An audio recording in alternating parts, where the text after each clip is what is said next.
13h, 14h. Europe 1, 13h. Europe 1, 13h, dernière partie sur Europe 1 avec vous, Céline Giraud, et vos deux chroniqueurs du jour, le journaliste Yvan Rioufol et le chroniqueur politique Olivier d'Artigol. Et vous, chers auditeurs d'Europe 1, 01 80 20 39 21, si vous souhaitez réagir, comme chaque jour. Alors, on parle évidemment de la passation de pouvoir, des passations de pouvoir, de ce premier conseil des ministres cet après-midi à 15h. Et pendant ce temps-là, Éric Ciotti, fondateur de l'Union des droites pour la République, vient d'annoncer qu'il abandonnait la présidence du mouvement des Républicains. Pourquoi ? Il l'explique. Ils ont préféré les uns et les autres à des moments différents, une carrière personnelle. J'ai défendu mes valeurs. C'est à eux d'avoir un rendez-vous avec leur conscience. Je démissionne. C'est effectif à partir du 1er octobre. Et puis je tourne une page et j'en écris surtout une autre. Voilà, Éric Ciotti chez nos confrères d'RTL à propos de sa sortie. Voilà, c'était attendu. Est-ce que le timing est bon ? Il avait un rendez-vous judiciaire le 14 octobre. Il avait gagné déjà en justice dans la difficulté qu'ils avaient juridique sur qui a les clés du camion des Républicains. Donc là, il y aura sur le plan judiciaire, c'est fini. Politiquement, il prend acte du fait que les LR sont donc ont basculé dans le camp présidentiel après avoir longtemps, pendant l'élection législative et après l'élection législative, dit que jamais il n'en serait question.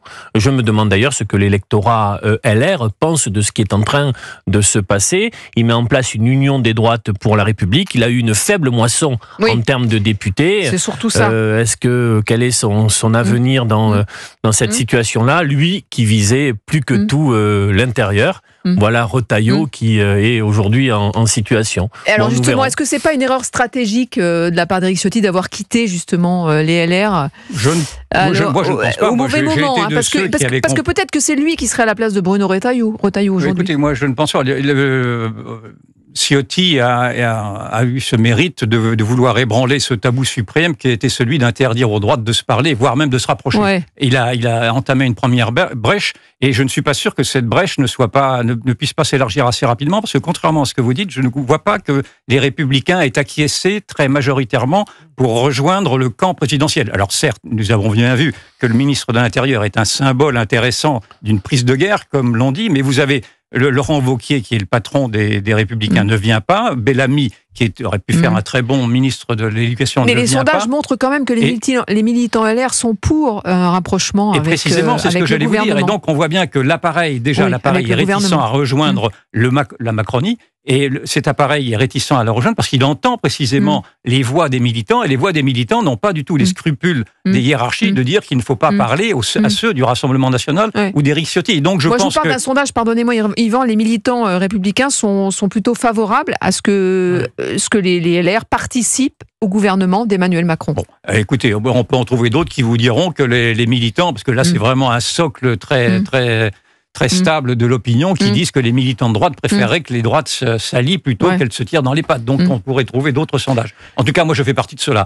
Vous l'aurez peut-être compris. Mais et donc je ne vois pas du tout de maladresse de la part de Ciotti, au contraire, à clarifier les choses. Simplement, il somme aujourd'hui ses amis, ce qu'il appelle encore ses amis, Laurent Wauquiez et ceux qui n'ont pas rejoint le gouvernement, à choisir leur camp. Ils ne peuvent pas rester dans l'ambiguïté. L'autre sujet que je voulais aborder avec vous avant 14h, ça concerne Michel Barnier, sa posture lors de sa première interview télévisée hier soir aux 20h. Il était obligé de se justifier, notamment sur un sujet concernant l'IVG. On l'écoute. Il n'y a aucune ambiguïté s'agissant des grandes lois de liberté pour les hommes et les femmes, des grandes lois de progrès social ou sociétal. Je parle évidemment de la loi de Simone Veil. J'ai eu l'honneur d'être son collègue au gouvernement, qu'il s'agisse du mariage pour tous ou de la PMA dans les dernières dispositions de 2021. Elles seront intégralement préservées. Et si je dois ajouter quelque chose, le rôle du Premier ministre dans ce cas, c'est d'être un rempart. Je serai un rempart pour qu'on préserve l'ensemble de ces droits acquis pour les hommes et les femmes de France en termes de liberté et de progrès social. Voilà, le Premier ministre est obligé de se justifier. Le terme de rempart est assez fort, d'autant plus que l'attaque est venue de son propre camp gouvernementale, puisque c'est Gabriel Attal qui publiquement a demandé des garanties. N'y a-t-il pas des sujets plus importants Oui, mais Gabriel Attal a demandé sur les sujets publiquement des garanties fortes sur ce qu'on appelle les lois sociales sociétales, qui viennent d'être rappelées, du fait que certains profils faisant leur entrée dans le gouvernement... Oui, mais c'est quand même un peu fort de café de devoir se justifier dès sa première intervention sur des sujets comme l'IVG, alors qu'on a des problèmes de sécurité, des problèmes d'immigration... Mais on prend date, Michel Barnier est dans une situation politique où il ne va cesser de devoir se justifier vis-à-vis des uns et des autres, jusqu'au moment où le grand écart sera là.